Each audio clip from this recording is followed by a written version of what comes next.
Hello, and welcome to module number 7, online registration, part 2. My name is Anabel Mireles with the San Diego County Office of Education. My colleague Lina will be walking you through the steps of the online application. Lina? Thank you, Anabel. Once you set up the parents in Cityspan and you sent them the link, they are going to receive an email with the link as well as a username and a password. Once they receive the username and password, they will use that information to log in to the San Diego County Office of Education Cityspan Parent Portal for registration. Once the parents log in, they are going to be directed to a dashboard page that has information on your ACES program. It has information for the contact person, as well as their email and their phone number. All of this information pertains to your particular site. The parents will scroll down and read the information, as well as read the information on priority enrollment as far as the McKinney-Vento Act.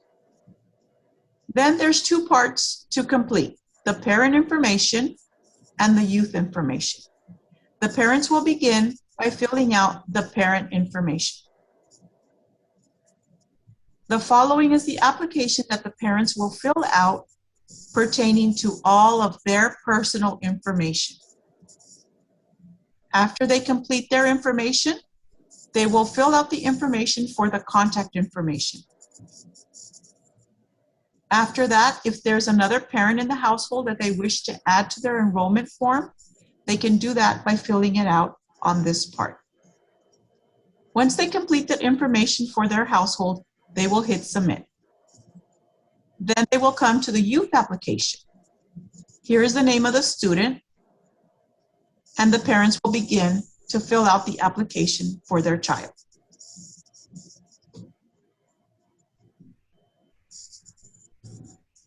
Here's the information for the student.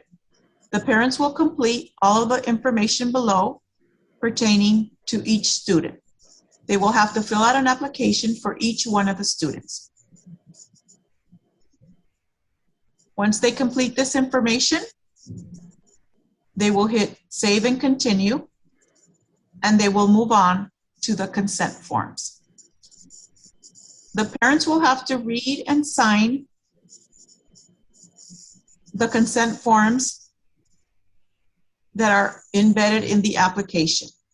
Once they fill out those consent forms, they can sign their name, date it, and hit the save and complete button, and their application is submitted. Now, if the parent is missing any information that is required in the application, they will receive a warning sign that tells them what information is still missing for the student application. They can always go back to fill it out and complete it. Once everything is complete, the parent will be prompted to sign and submit. Also, to put in the date. Once they submit that application, then the information is sent to your site, and it all goes into your Cityspan information. Then they will receive an email that says successful submission, and the time with a date and a time. And that completes the online application process part 2.